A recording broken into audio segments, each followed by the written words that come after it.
તમને મીટિંગમાં બોલાવવાનું કારણ એક જ છે કે તમે શેરીવાળા બધાને હેરાન કરો છો. કોણે કીધું? કોઈને અમે હેરાન નથી કરતા. અને આ તે શું ગળામાં બાંધ્યું છે? દાદાગીરી છે નહીં કરે છો? મેં ગળામાં નથી બાંધ્યું, શેરીના છોકરાએ બાંધી દીધું. તને કોને એટલા પગમાં બાંધ્યું છે? એ બાંધ્યું નથી, શેરીવાળા છોકરાએ બધા પથરા માર્યા છે મને. કોકના કૂટરની સીટું ફાડો છો તો મારા જ છે ને. અને તમે બે ખાસ મફત ભરાવાની ચપ્પલ શું સરો છો? મફત ભરાની માસી મને મારે છે.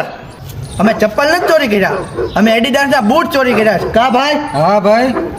અને આપણે તો ખાસ થેલીયું ને પોદળો તો ખાવાના નથી. આપણે રેલવે સ્ટેશનના વાલુદાદાના ગાંઠિયાના ખમણ ખાવાના છે. આપણે જેવા તેવા કૂતરો છે વીઆઈપી છે, ભલે દેશીરા પણ વીઆઈપી જેવા.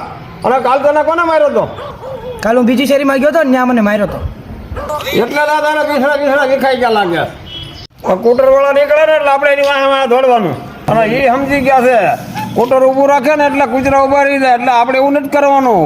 સ્કૂટર ઊભું રાખે એટલે આપણે એને પટકા ભરી જવાના. બધા સમજી ગયા ને? હા.